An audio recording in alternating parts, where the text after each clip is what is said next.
Boa noite. Após o intervalo, as matérias sobre João Goulart, o 24º presidente do país.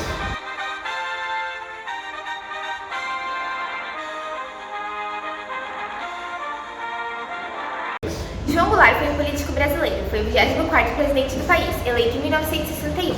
Governou sobre um regime populista, sendo deposto pelo golpe militar de 1964.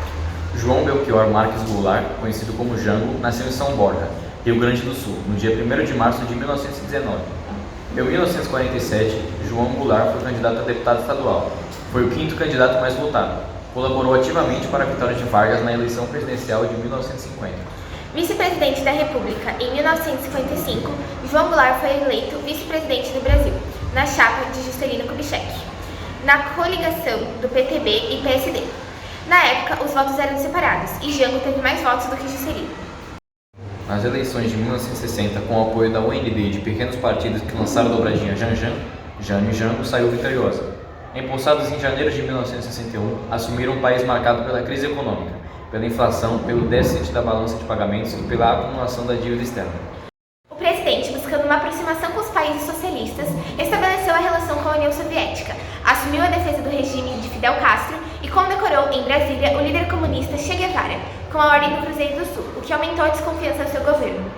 No dia 25 de agosto de 1961, enquanto João Goulart estava na China, Jânio Quadros renunciou. De acordo com a Constituição, João Goulart deveria assumir a presidência. Porém, houve um veto militar à posse de Jango, acusado de comunista. Tal fato desencadeou uma aguda crise político-militar, que se prolongou por vários dias. Registraram-se em diversos pontos do país tumultos e greves em favor da posse de João Goulart. O Congresso Nacional propôs então uma solução negociada para a crise e foi promulgado o ato institucional que estabelecia o parlamentarismo no Brasil, restringindo dessa forma os poderes do presidente. Presidente da República, em 17 de setembro de 1961, depois de 12 dias de ameaça de uma guerra civil, Jango assumiu o poder. Tancredo Neves, do PSD de Minas Gerais, ministro do governo Vargas, tornou-se primeiro-ministro. João Goulart deu curso a um programa de reformas fortemente defendido pelas esquerdas brasileiras no começo da década de 1960. As esquerdas desejavam um amplo programa de reformas estruturais que fossem combater os entraves históricos do Brasil. Assim, um grande destaque do governo durante a fase presidencial foram os debates das reformas de base. Um programa de reformas nas seguintes áreas: agrária, tributária, educacional, urbana, eleitoral e bancária. O primeiro grande debate deu-se sobre a questão da reforma agrária, e foi o que travou o governo de Jango. O debate sobre a reforma agrária era impulsionado pelas Ligas Camponesas, uma organização de camponeses que se formou a partir da década de 1950 para lutar pelo acesso do trabalhador rural à terra. No âmbito político, o debate era intenso, e no campo a violência proliferou-se quando proprietários atacaram trabalhadores rurais sindicalizados. O debate emperrou-se pela questão da indenização àqueles que teriam terras acima de 500 hectares desapropriadas. Proprietários de terra, a UDN e a PSD exigiam que as indenizações fossem realizadas à vista e em dinheiro. O governo, por sua vez, aceitava somente a indenização por meio de títulos da dívida pública que passassem por correção monetária. Sem uma saída, o debate não avançou e o apoio de Jango foi minguando. Pouco a pouco, elementos do PSD, tradicional aliado do PTB e dos trabalhistas, retiraram seu apoio ao governo.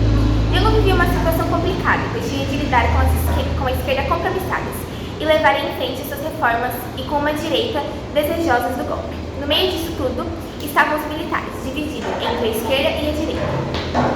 Durante os primeiros meses de governo, foram montados 3 gabinetes que evidenciam o grau de instabilidade política que se encontrava no Brasil. Os 3 primeiros ministros foram Tancredo Neves, Brochado da Rocha e Hermes de Lima. Nessa fase, Jango teve uma noção dos problemas que o país enfrentava. O país tinha uma alta dívida externa e o prazo para o seu pagamento era muito curto. O país enfrentava problemas graves em áreas como a questão da terra e a educação. Os movimentos de camponeses e estudantis estavam cada vez mais inflamados. Os primeiros exigiam a realização de reforma agrária do país, enquanto que os segundos queriam a ampliação e a melhora do ensino superior do país. A inflação era um problema desde o fim da década de 1940. Era um fator que acirrava os ânimos da classe baixa e média. Além de tudo isso, havia um racha político com o presidente, tendo que fazer um trabalho de malabarista, pois a UDN atuava permanentemente para desestabilizar o governo. Obrigado pela audiência e boa noite.